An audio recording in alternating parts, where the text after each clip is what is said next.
Hello everyone, this is Kaveri Kathuria and once again welcome back to our channel.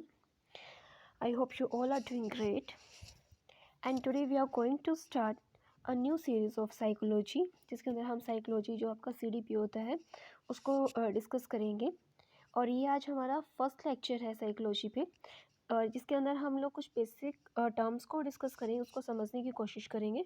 After then जो है हम इसके अंदर बाकी का सिलेबस भी कवर करेंगे। सबसे पहले देखते हैं साइकोलॉजी होता क्या है। साइकोलॉजी जिसे हिंदी में बोला जाता है मनोविज्ञान। चीज़ों को जानना सीखते हैं, जिसमें हम चीज़ों को सीखने की कोशिश करते हैं, चीज़ों को जानने की कोशिश करते हैं, उसी को बोला जाता है मनोविज्ञान। अगर हम इससे देखें पहले पास्ट में क्या था कि साइकोलॉजी जो है पहले हम फिलोसफी को डिस्कस किया करते थे। साइकोलॉजी को फिलोसफी से अलग किया गया है। तो सबसे पहले हम लोग क्या करते थे, दर्शन शास्त्र जिसको हिंदी में दर्शन शास्त्र बोला जाता है, साइकोलॉजी को इसी को आधार मानकर जो है चीज़ों को सीखा जाता था। अब इसके बाद कुछ अलग अलग साइकोलॉजिस्ट आए, उन्होंने अलग अलग अपने जो है विचार रखे। तो सबसे पहले अगर हम बात करें एरिस्टोटल का, एरिस्टोटल जिसे हिंदी में अरस्तु कहा जाता है, ठीक है। तो यहाँ पर ये क्या कहते हैं, इन्होंने कहा कि आत्मा का विज्ञान ही मनोविज्ञान कहलाता है। इसे मनोविज्ञान का जनक भी कहा जाता है। मतलब आपसे क्वेश्चन पूछा जाता है कि who is father of psychology, तो आप ये कहेंगे कि फादर ऑफ साइकोलॉजी कौन है, अरस्तु है। अरस्तु is the father of psychology. अब इन्होंने कहा क्या, अरस्तु ने क्या कहा यहाँ पर कि विज्ञान क्या है, आत्मा का विज्ञान जो है वही मनोविज्ञान है। इन्होंने इस बात को माना है। अब इस बात से सहमत कौन थे, इनके जो समर्थक थे वो दो थे, एक प्लेटो एक डेकार्टे, ठीक है। प्लेटो और डेकार्टे जो है इसके समर्थक थे और इन्होंने इस बात को माना कि जो अरस्तु बात कह रहे हैं, एरिस्टोटल जो बात कह रहे हैं वो बात सही है। अरस्तु के गुरु प्लेटो भी इस बात से सहमत रहे। अरस्तु के जो गुरु थे प्लेटो, वो भी इस बात से क्या रहे, संतुष्ट रहे कि जो ये बात कही जा रही है वो सही है। 16वीं सदी के अंत तक अरस्तु की बात चलती रही। मतलब कि हम लोग जो है 16th सेंचुरी के एंड तक ये बात बोलते रहे हैं कि जो मनोविज्ञान है वो आत्मा का विज्ञान ही क्या है, मनोविज्ञान कहलाता है। तो अब इस बात के ऊपर जब हम चलते रहे तो फर्स्ट पॉइंट किसका आया, एरिस्टोटल का, जिन्होंने ये कहा कि आत्मा का विज्ञान ही क्या है, मनोविज्ञान है।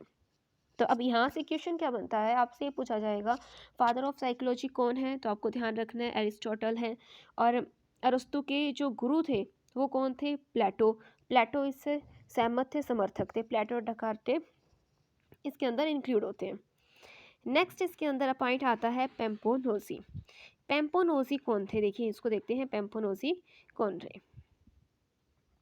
अब पेम्पोनोजी ने क्या कहा कि आत्मा का विज्ञान नहीं है, मनोविज्ञान आत्मा का विज्ञान नहीं है, जिसका नाम ही मनोविज्ञान है। क्या बोला इन्होंने, जिसका नाम ही मनोविज्ञान है तो वो आत्मा नहीं हो सकती है ना, तो वो आत्मा का कोई जिक्र नहीं होता इसके अंदर। तो पेम्पोनोजी ने कहा ये मन का विज्ञान है, तभी इसको मनोविज्ञान बोलते हैं। इन्होंने कहा कि ये मन का विज्ञान है, आत्मा को जाना नहीं जा सकता, ठीक है। तो इन्होंने बोला कि ये मन का विज्ञान है।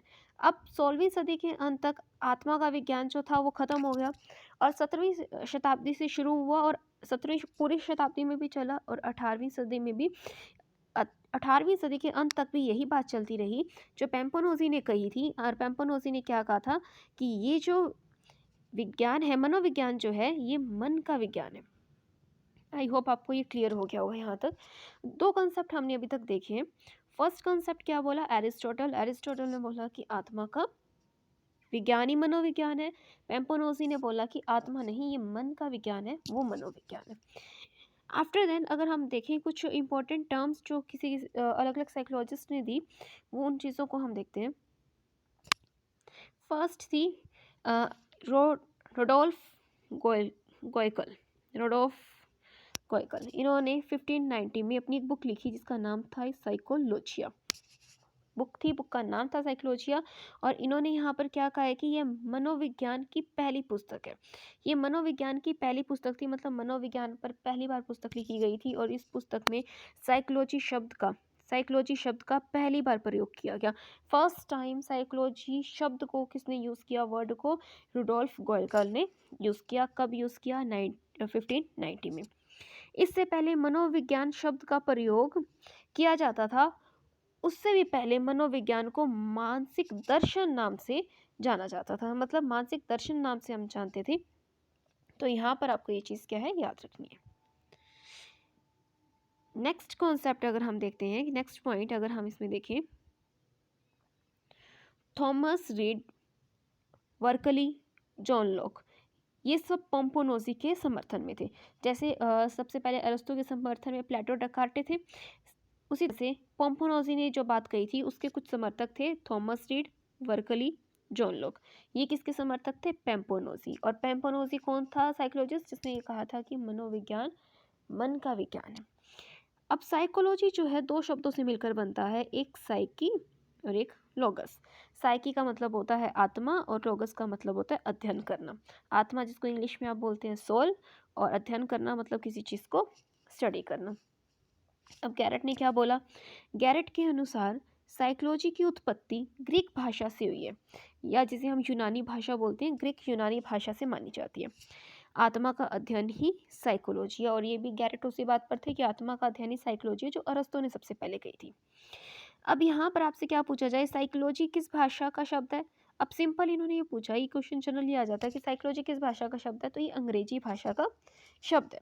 और अगर इसका मीनिंग पूछ लिया जाए तो आपको ये याद रखना है कि साइकी और लोगस, साइकी और लोगस की बात करते हैं तो ग्रीक भाषा से माना जाता है, दोनों के मिलान से वर्ड बनता है साइकोलॉजी, और साइकोलॉजी एक अंग्रेजी भाषा का अपना शब्द बन जाता है। तो ये कुछ इंपॉर्टेंट पॉइंट्स हैं जो आपको याद रखने हैं। तो बेसिकली आज हमने डिस्कस किया क्या है, कुछ सिंपल टर्म्स अंडरस्टैंड किए हैं जो अलग अलग साइकोलॉजिस्ट ने दी हैं।